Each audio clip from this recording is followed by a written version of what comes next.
जय हिंद दोस्तों, स्वागत है आप सभी का study with M SPP channel पर। दोस्तों ये एक नए तकनीकी की सहायता से ये इस टाइप का वीडियो मैं फ़र्स्ट टाइम बना रहा हूँ। ठीक है, तो पता नहीं कैसा रहेगा इसका मतलब परफॉर्मेंस कैसा रहेगा, क्या किस तरीके से वीडियो बन रहा है मुझे नहीं पता है।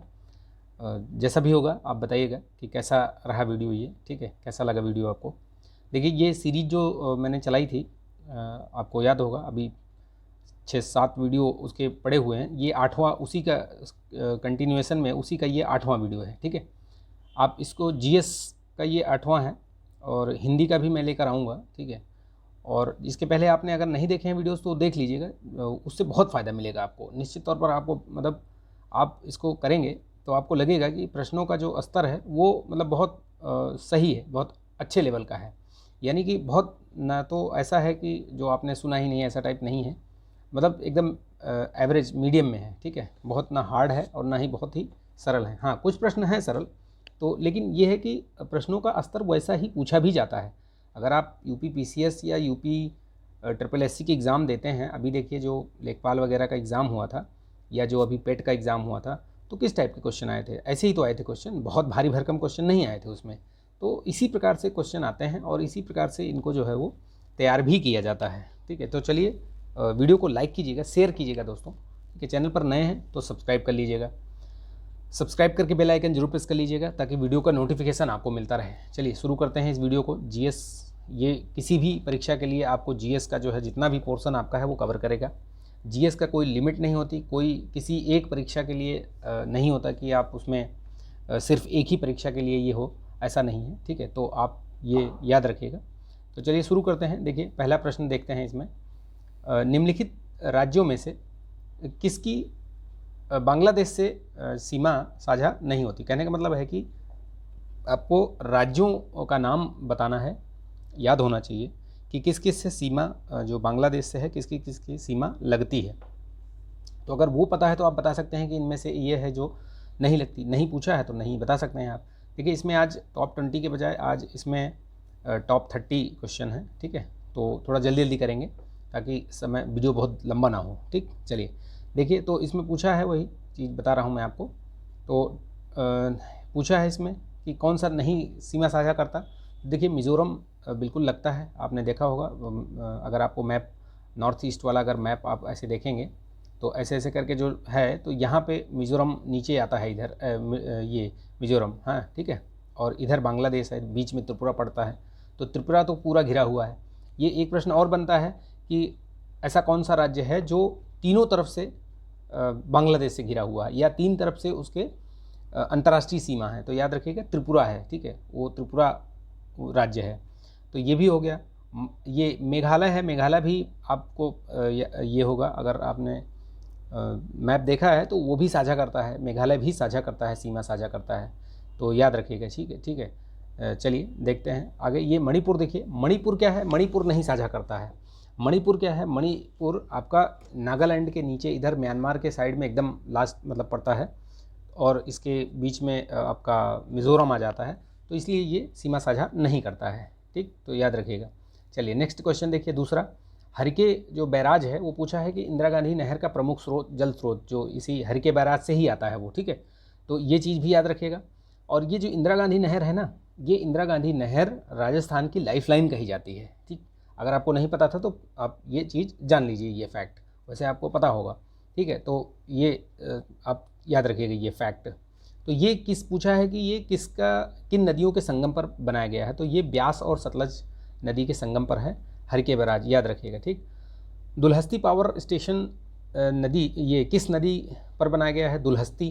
तो दुल्हस्ती का याद रखिएगा, दुल्हस्ती जो है वो चिनाब पे बनाया गया है।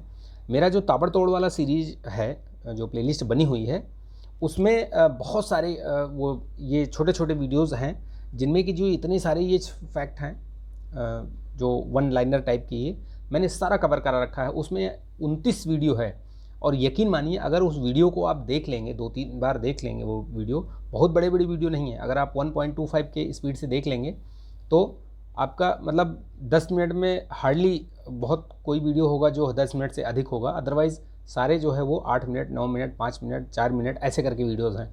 लेकिन वो इतने कोर टॉपिक पे बनाया है मैंने वीडियोस कि आप उसको एक बार देखिए, आप उसको देख लीजिए, उसके बाद बताइएगा कि क्या वहाँ से प्रश्न मिलता है या नहीं मिलता। ठीक, तो चलिए नेक्स्ट क्वेश्चन देखते हैं। देखिए, कौन सा मसाला भारत में काला सोना के रूप में जाना जाता है? तो देखिए, जैसे ब्लैक जो गोल्ड जिसको कहते हैं वो है काली मिर्च। ठीक, तो इसका नाम याद रखिएगा, काली मिर्च जो है ये मसाला है। ठीक, तो ये चीज़ याद रखिएगा। मसाला के उत्पादन में सबसे ज़्यादा जो है वो अग्रणी राज्य है उत्पादन में केरला, ये याद रखिएगा। ठीक, केरला है। निम्नलिखित में से कौन सा राज्य सोयाबीन का अग्रणी उत्पादक है? तो सोयाबीन का अग्रणी उत्पादक जो है वो महाराष्ट्र है, ये चीज़ याद रखिएगा। राजस्थान किस वस्तु का प्रमुख उत्पादक है? देखिए, इसमें से जो दिया हुआ है ये चना, कपास, सरसों, गेहूँ, इनमें से जो है ये सरसों का जो है वो प्रमुख उत्पादक है, इसका याद रखिएगा। निम्नलिखित में से कौन सी एक भारत की सबसे पुरानी तेल शोधन इकाई है? तो सबसे पुरानी जो तेल शोधन इकाई है वो है आपकी डिगबोई। ठीक, डिगबोई है।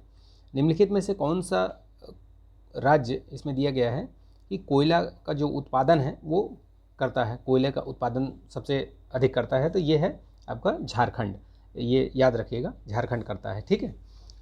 बैलाडीला खान किस खनिज से संबंधित है? तो बैलाडीला खान किस खनिज से संबंधित है, ये भी प्रश्न याद रखिएगा। और ये भी याद रखिएगा कि ये है कहाँ पे?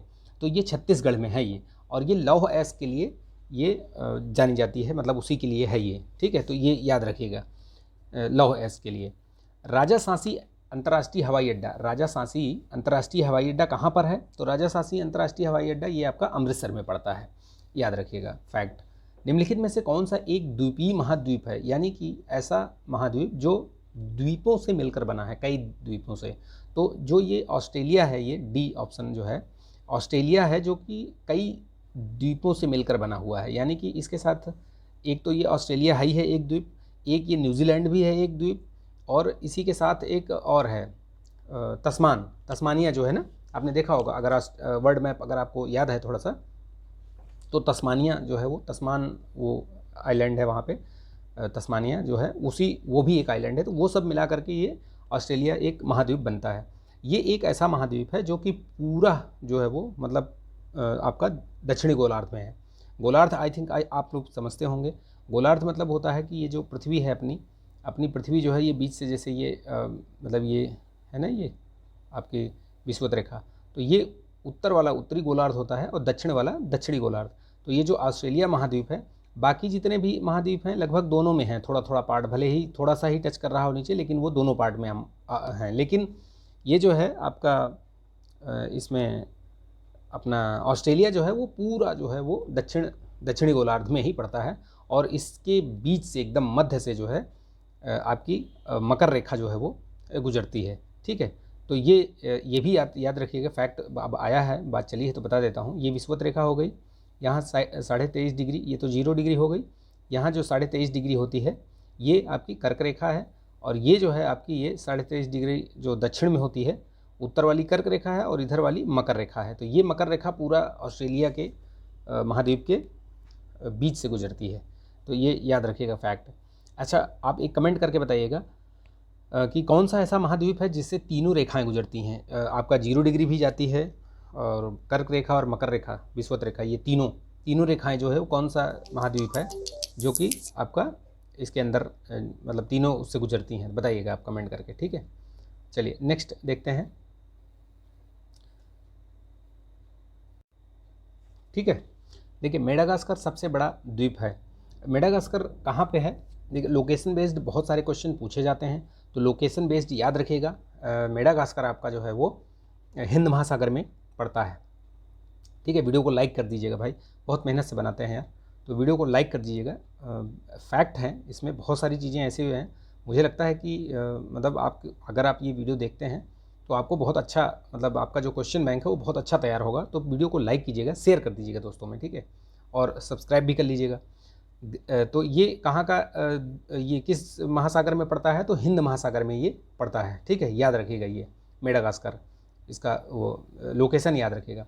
नेक्स्ट क्वेश्चन देखते हैं, ग्रेट सॉल्ट लेक कहाँ पर पड़ती है? तो ग्रेट सॉल्ट लेक जो है वो आपका संयुक्त राज्य अमेरिका यानी यूएसए की है ये ग्रेट सॉल्ट लेक, याद रखिएगा। ठीक है, इसी के साथ एक फैक्ट और याद रखिएगा कि वान झील है वो तुर्की में जो पाई जाती है, वान झील, वो आपकी सबसे ज़्यादा जो मतलब उसमें खारापन है वो सबसे ज़्यादा वान झील में ही पाई जाती है। तो वो भी याद रखिएगा, करीब 330% है उसमें, ठीक। तो याद रखिएगा, बहुत महत्वपूर्ण है, कई बार पूछा गया है एग्ज़ाम में।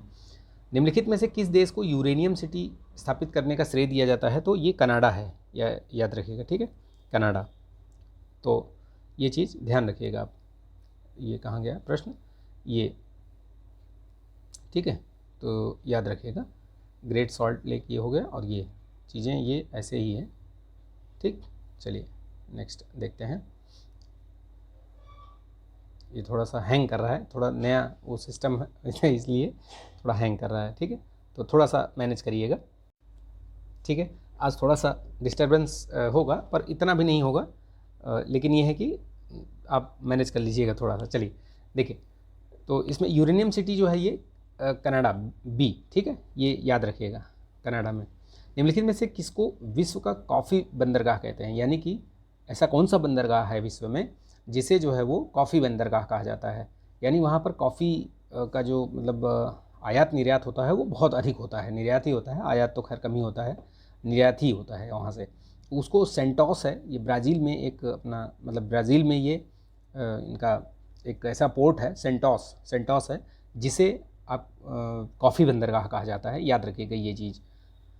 भारत के सीएजी जो नियंत्रक एवं महालेखा परीक्षक हैं, उनका कार्य पूछा है इसमें। तो देखिए, वो मैंने सीएजी के बारे में मैंने पूरी डिटेल से जानकारी दी हुई है, वीडियो पड़ा हुआ है, लिंक दे दूंगा, उसको देख लीजिएगा आप, ठीक है। मेंस के लिए भी आपके बहुत महत्वपूर्ण है, वो टॉपिक पूछा जाता है, बार बार पूछा जाता है, तो मैंने बहुत अच्छे तरीके से क्लियर किया हुआ, उसका भी दे दूंगा मैं लिंक, आप देख लीजिएगा उसको। और एक भी प्रश्न आपका फिर वो प्री और मेंस किसी से भी रिलेटेड होगा तो गलत नहीं होगा। तो देखिए, वो लोक वित्त का संरक्षक के रूप में कार्य करता है जो सीएजी होता है, तो ये याद रखिएगा। आर्टिकल याद रखिएगा, अनुच्छेद कौन से अनुच्छेद में ये आपका है, इसका दिया हुआ है संविधान में, तो 148 में, अनुच्छेद 148 में, याद रखिएगा, ठीक है। चलिए नेक्स्ट देखते हैं क्वेश्चन। सर्वोच्च न्यायालय के न्यायाधीशों की नियुक्ति की जाती है, राष्ट्रपति के द्वारा की जाती है। पहली बात तो ये याद रखिएगा कि किसके द्वारा की जाती है, राष्ट्रपति के द्वारा की जाती है। लेकिन किसकी सलाह पर किया जाता है, तो ये चीज़ ध्यान रखिएगा कि सर्वोच्च न्यायालय के जो मुख्य न्यायाधीश होते हैं वो परामर्श देते हैं, ठीक है, वो बताते हैं कि इन न्यायाधीशों की नियुक्ति की जाए, तभी जो है वो राष्ट्रपति जो है उनकी नियुक्ति करते हैं। जो कोलेजियम सिस्टम है वो याद रखिएगा, कोलेजियम सिस्टम उसके थ्रू इनकी सबकी नियुक्ति की जाती है। आपने देखा होगा, अभी चर्चा में भी रहा है, तो अभी जस्टिस डी.वाई. चंद्रचूड़ हैं, जो कि अपने मतलब भारत के 50वें 50th जो है वो बने हैं चीफ जस्टिस ऑफ इंडिया, 50वें। तो ये भी याद रखिएगा, देख लीजिएगा, ये पूछा जाएगा, मैं बता दे रहा हूँ आपको अभी से। तो ये चीज़ याद रखिएगा। सर्वोच्च न्यायालय जो सुप्रीम कोर्ट है उसका अनुच्छेद में कौन से अनुच्छेद में दिया गया है प्रावधान, तो वो अनुच्छेद आर्टिकल 124 याद रखिएगा। अभी पीटी में ये 15 तारीख वाले फर्स्ट शिफ्ट में ये पूछा गया था, तो उस चीज़ को भी याद रखिएगा, ठीक है। चलिए नेक्स्ट देखते हैं। निम्नलिखित में से कौन सा चुनाव निर्वाचन आयोग के द्वारा संपादित नहीं किया जाता? प्रश्न को बहुत अच्छे तरीके से पढ़ना है, उसके बाद ही करना है। तो कौन सा है इसमें से जो चुनाव निर्वाचन आयोग द्वारा नहीं करवाया जाता? देखिए, लोकसभा का चुनाव करवाया जाता है, आपने देखा ही होगा, राज्यसभा का भी चुनाव करवाता है ये निर्वाचन आयोग, और राष्ट्रपति का चुनाव भी करवाता है। अभी जुलाई में ही राष्ट्रपति की नियुक्ति हुई है, देखिए उसका चुनाव भी निर्वाचन आयोग ही करवाता है। ये निर्वाचन आयोग के बारे में जो प्रावधान है उसके बारे में मैं बता देता हूँ, नोट कर लीजिएगा अगर नहीं पता है तो बहुत अच्छी बात है, आपका रिवीजन हो जाएगा।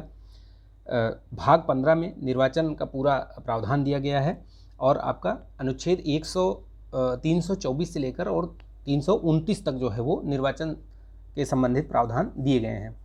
ये प्रश्न बहुत पूछा गया है, कई बार परीक्षाओं में पूछा गया है कि वयस्क मताधिकार जो है वो किस अनुच्छेद के तहत आपको अधिकार दिया गया है, तो 326 के तहत, ये चीज़ याद रखिएगा, ठीक। तो ये स्थानीय निकायों का जो चुनाव है, इसका आंसर होगा डी, इसका आंसर डी होगा। स्थानीय निकायों का चुनाव है वो निर्वाचन आयोग नहीं करवाता। निर्वाचन आयोग मतलब वो ये अपने भारत का निर्वाचन आयोग, राज्य निर्वाचन आयोग की बात नहीं कर रहे हैं, ये सब राज्य निर्वाचन आयोग करवाते हैं, ठीक है, तो वो याद रखिएगा। जिस समिति की अनुशंसा पर देश में पंचायती राज लागू किया गया था, तो वो कौन सी समिति है? इसको मैंने पहले भी कई बार बताया हुआ है, अभी भी आप बता दे रहा हूँ, आप याद रखिएगा। बलवंत राय मेहता कमेटी है जो कि 1957 में, हाँ 1957 में ये बनाई गई थी और इन्होंने पंचायती राज के लिए जो है आपको मतलब ये सिफारिश की थी, ठीक है, और त्रिस्तरीय सिफारिश की थी। तो ये भी याद रखिएगा, त्रिस्तरीय सिफारिश की थी। ये प्रश्न पूछा गया है, द्विस्तरीय त्रिस्तरीय करके पूछा गया है, तो इसीलिए मैं बता दे रहा हूँ कि आपको ये चीज़ मतलब कन्फ्यूज़न ना रहे। तो याद रखिएगा, इस चीज़ को भी याद रखिएगा। त्रिस्तरीय बलवंत राय मेहता, और द्विस्तरीय में जो है वो अशोक मेहता की समिति थी, उन्होंने द्विस्तरीय बात की थी, तो ये भी याद रखिएगा। वो उनकी जो समिति थी वो 1977 की थी। तो ये चीज़ इनके जो मतलब ईयर हैं वो याद रखेगा। क्रोनोलॉजी में बहुत पूछा जाता है, यूपीपीसीएस में तो जाने कितनी बार पूछा गया है, और क्रोनोलॉजी याद रखिएगा आप, ठीक है। चलिए नेक्स्ट क्वेश्चन देखते हैं। सामुदायिक विकास कार्यक्रम कब चलाया गया था? तो ये याद रखिएगा 2 अक्टूबर 1952 को चलाया गया था। इसकी डेट याद रखिएगा, महत्वपूर्ण है, ये कई बार पूछा भी गया है ये प्रश्न, ठीक है। देखिए इसमें एक प्रश्न पूछा गया है कि निम्नलिखित में से किस शासक ने सर्वप्रथम जजिया कर समाप्त किया था? तो देखिए आपको पता होगा कि अकबर ने पहले समाप्त किया था, लेकिन उससे भी पहले, ठीक है, जैनुअल आबदीन ने, अबीदीन, इसमें अबीदीन लिखा हुआ है, तो जैनुअल अबीदीन ने ये कश्मीर के शासक हुआ करते थे, ठीक है। तो ये कश्मीर के शासक थे, इन्होंने सबसे पहले जो है वो जजिया कर को समाप्त किया था, अकबर से भी पहले। और इनको कश्मीर का अकबर भी कहा जाता है, क्योंकि इनकी नीतियाँ भी जैसे कमोबेश जो अकबर की नीतियाँ थीं उसी प्रकार की नीति वो भी जैनुअल आबदीन भी या अबीदीन, जो भी आबीदीन लिखा हुआ है, वो उनकी नीतियाँ भी वैसी ही थीं जैसे अकबर की, इसलिए इनको कश्मीर का अकबर भी कहा जाता है। तो ये प्रश्न भी पूछा गया है, इसलिए मैं आपको बता दे रहा हूँ। पानीपत का तीसरा युद्ध किसके किसके बीच लड़ा गया था? तो पानीपत का युद्ध कब लड़ा गया था इसमें, लेकिन किसके किसके बीच लड़ा गया था वो भी बता दे रहा हूँ, क्योंकि वो भी प्रश्न पूछा गया है और पूछा जाता है। 1761 ईस्वी में हुआ था, मराठों और अफ़गानों के बीच में। तो अफ़गानों की तरफ से कौन था आपका जो उनका लीडर कौन था? तो वो अहमद शाह अब्दाली, ठीक है। इसके ऊपर मूवी भी बनी है, आपने देखा होगा मूवी, अगर नहीं देखा तो देख लीजिए, बहुत अच्छी मूवी है। मतलब आप हिस्टोरिकल बैकग्राउंड्स और ये सब सारी जो मूवियाँ होती हैं ना, उनको ज़रूर देखा करिए, उससे बहुत सारी जानकारी मिलती है। आलतू फालतू मूवीज़ देखने से आपका समय बर्बाद होगा, लेकिन अगर इस टाइप की मूवीज़ देखेंगे जो कुछ हिस्टोरिक बैकग्राउंड के बारे में बताती हैं उसके चीज़ों को, हाँ ये है कि उसमें मिर्च मसाला लगाया जाता है, लेकिन वो इसलिए लगाया जाता है कि थोड़ा सा इंटरेस्ट लगे। अगर आप सीधे सीधे बता देंगे तो फिर आप इतिहास उठा के पढ़ लीजिए बुक, वही हो गई बात। तो थोड़ा सा मिर्च मसाला तो रहता ही है, तो वो आप उस पर मत जाइए। लेकिन ये मान के चलिए कि अगर आप इस टाइप की जो मूवीज़ हैं वो देखते हैं तो बहुत अच्छा मतलब प्रभाव पड़ता है और अच्छी चीज़ जानकारी भी मिलती है। तो ये याद रखिएगा, 1761 में अफ़गानों और मराठों के बीच में हुआ था। आंसर बी होगा इसका। महात्मा ज्योतिबा फुले किस संगठन की स्थापना इन्होंने की थी? तो याद रखिएगा पानीपत का, अच्छा पानीपत की तीनों लड़ाइयाँ याद रखिएगा, ठीक है। जो ये दिया गया है ये, इसमें 1526 पहला हुआ था किसके किसके बीच? तो बाबर और इब्राहिम लोधी के बीच में हुआ था ये 1526 का, ठीक है। वहीं से मुग़ल साम्राज्य की स्थापना होती है, इब्राहिम लोधी हार जाता है और वहीं से ये मुग़ल साम्राज्य स्थापित हो जाता है, ठीक है। और ये पानीपत की जो दूसरी लड़ाई हुई थी वो 1556 में ही हुई थी, ये भी याद रखिएगा। अकबर और हेमू के बीच हुई थी, हाँ अकबर और हेमू के बीच में, ठीक है। अगर मैं रॉन्ग नहीं हूँ तो देख लीजिएगा, बताइएगा कमेंट करके। हाँ तो सही है, अकबर और हेमू के बीच में हुई थी, ये भी ध्यान रखिएगा। चलिए, महात्मा ज्योतिबा फुले द्वारा किस संगठन की स्थापना की गई थी? तो सत्य शोधक समाज की स्थापना इन्होंने की थी, और ये इसकी स्थापना जो है वो पुणे में की गई थी और 1873 में की गई थी, ये भी ध्यान रखिएगा। ईयर भी याद रखिएगा और प्लेस भी याद रखिएगा, जगह भी याद रखिएगा। किसको भारतीय पुनर्जागरण का पिता कहा जाता है? तो राजा राम मोहन राय हैं जो जिनको भारतीय पुनर्जागरण का पिता भी कहा जाता है, ठीक है। तो ये इनका याद रखिएगा, क्योंकि ये ऐसे एक मतलब समाज सुधारक थे जिन्होंने बहुत सारी चीज़ों पर अपने मत रखे, और इन्होंने सती प्रथा वगैरह जो बंद करवाया, इनके ही उससे प्रयासों से ही बंद हुआ है, तो ठीक है, इन्होंने ही शुरुआत की थी। तो याद रखिएगा, ये इनका योगदान बहुत बड़ा है, इसीलिए इनको जो है वो भारतीय पुनर्जागरण का पिता कहा जाता है। और ये समाचार पत्रों का भी इनको मतलब फाउंडर माना जाता है, तो ये भी याद रखिएगा।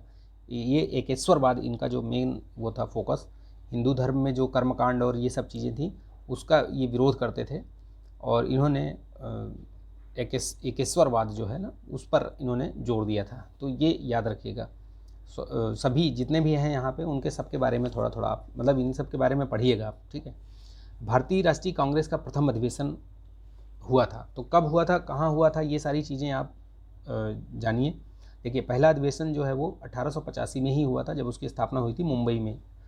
ये मुंबई नहीं, उस समय का बम्बई, ठीक है, याद रखिएगा। और उसमें 72 प्रतिनिधियों ने भाग लिया था, तो ये चीज़ ध्यान रखिएगा, ठीक है। और उसके जो पहले मतलब अध्यक्ष थे, वो जिस पहले जो अधिवेशन की अध्यक्षता किसने की थी, WC बनर्जी ने की थी, तो वो भी याद रखिएगा, ठीक है। ये प्रश्न हैं, सब पूछे गए हैं, ये आप इनको हल्के में मत लीजिएगा, ठीक है, तो याद रखिएगा। वंदे मातरम गीत के रचयिता तो बंकिम चंद्र चटर्जी जी हैं, तो उनके द्वारा ये लिखा गया है। और ये पहली बार कब गाया गया था, 1896 में कोलकाता के अधिवेशन में ये गाया गया था। इसको भी ध्यान रखिएगा। ये चीज़ कुछ जो फैक्ट्स मैं बता रहा हूँ उनको ध्यान रखिएगा, ठीक है। अगर पता है तो बहुत अच्छी बात है, नहीं पता तो लिख लीजिएगा, ठीक है। जनगण मन, ये आप पता है, जनगण मन भी गाया गया था किस अधिवेशन में, तो 1911 के अधिवेशन में, याद रखिएगा। भगत सिंह को उनके 2 साथियों के साथ 23 मार्च 1931 को फांसी दी गई थी, तो एक फैक्ट यही याद रखिएगा कि कब फांसी दी गई थी, ये डेट ईयर याद रखिएगा। तो राजगुरु और सुखदेव को दी गई थी, ए इसका करेक्ट आंसर होगा। इसके साथ ये कौन से षड्यंत्र में इनको फांसी दी गई, लाहौर षड्यंत्र, याद रखिएगा। कौन सा षड्यंत्र, लाहौर, ये बहुत बार पूछा भी गया है और आगे भी पूछा जा सकता है। महात्मा गांधी को राष्ट्रपिता कहने वाले प्रथम व्यक्ति कौन थे, तो महात्मा गांधी को जो राष्ट्रपिता का जो दर्जा दिया था, जो वो सुभाष चंद्र बोस द्वारा दिया गया था, ठीक, याद रखिएगा। तो ये सुभाष चंद्र बोस को जो है वो नायक, देश का नायक किसने कहा था, तो ये आपके रविंद्रनाथ टैगोर ने इनको उपाधि दी थी, याद रखिएगा। अभी ये पूछा गया था शायद लेखपाल वाले उसमें या किसी में पूछा गया था ये प्रश्न, ठीक, तो याद रखिएगा। सुभाष चंद्र बोस के गुरु का नाम, जो राजनीतिक गुरु हैं उनका नाम आप कमेंट करके बताएंगे मुझे, ठीक है। कमेंट करिए, कमेंट करने से अच्छा रहता है, आप लोग कमेंट किया करिए, जो मैं प्रश्न पूछता हूँ उससे आपको भी जानकारी होगी और अच्छा लगेगा, 2 वे कम्युनिकेशन होगा तो अच्छा रहेगा। किसने यह विचार व्यक्त किया था कि भारत में ब्रिटिश आर्थिक नीति घिनौनी है, तो ये विचार जो था ये कार्ल मार्क्स द्वारा दिया गया था। ये जो ब्रिटिशर्स की नीति थी उसके अगेंस्ट इन्होंने बताया था, कहा था। कार्ल मार्क्स एक मतलब सोशलिस्ट हैं, ठीक है, इनकी एक अलग थियरी है पूरी, ठीक। तो वो जो ये जिनका सोशियोलॉजी वगैरह जिनका होता है वो सब ये इनके बारे में बहुत अच्छे तरीके से पढ़ते हैं। देखिए किसने निकासी का सिद्धांत, ड्रेन वेल्थ थियरी जो है वो वेल्थ ड्रेन थियरी दी थी, दादा भाई नौरोजी ने दी थी, और वो किस पुस्तक में दी थी ये भी याद रखिएगा, poverty and un British rule in India, ये नाम याद रखिएगा। और ये कब प्रकाशित हुई थी इसके बारे में 2000 इसी शायद 22 में ही पूछा गया था प्रश्न, 2022 वाले UPPCS में, कि इसका प्रकाशन कब हुआ था। इस पुस्तक का नाम दे दिया था और पूछा था कि इसका प्रकाशन कब हुआ था, तो ये 1901 में प्रकाशित हुई थी, ये भी याद रखिएगा, दादा भाई नौरोजी। देखिए टॉप 30 क्वेश्चन मैंने इसमें करवाए हैं आपके। आई होप कि ये वीडियो आपको अच्छा लगा होगा, जानकारी अच्छी लगी होगी। अगर अच्छी लगी तो प्लीज़ इसको लाइक कीजिएगा, शेयर कीजिएगा। देखिए लाइक करने से थोड़ा सा मोटिवेशन मिलता है, और लोगों में शेयर कर दीजिएगा। ना लाइक करने का कोई मतलब औचित्य नहीं है, अगर आप नहीं लाइक करते हैं तो लाइक करने में कुछ जाएगा नहीं आपका, बस आपको एक बटन दबानी है, ठीक है, तो वो लाइक कर दिया करिए यार। लाइक करने में कोई प्रॉब्लम नहीं होनी चाहिए, पढ़ाई से संबंधित चीज़ें हैं और अच्छी चीज़ें बता रहा हूँ मैं, इसमें कोई गलत चीज़ नहीं बता रहा हूँ, तो मतलब लाइक तो कर दो यार, वीडियो देखते हो लाइक कर दो, लाइक करने में क्या प्रॉब्लम है, उससे कुछ नहीं जाएगा आपका, हमारा मोटिवेशन बढ़ जाएगा, ठीक है। तो चलिए मिलेंगे नेक्स्ट वीडियो में, तब तक के लिए आप अपना ध्यान रखिए, स्वस्थ रहिए, मस्त रहिए, बिंदास रहिए। देखिए इस सीरीज़ का ये 8वां है, अभी 2 वीडियो मतलब 2-3 वीडियो और इसके ले आऊँगा, इसके बाद थोड़े दिन हिंदी जनरल हिंदी के वीडियोज़ ले आऊँगा। तो कमेंट कीजिएगा जनरल हिंदी का चाहिए क्या आपको, मतलब अभी चाहिए या थोड़े दिन बाद चाहिए, जैसा भी है थोड़ा बताइएगा आप, ठीक है। चलिए जय हिंद।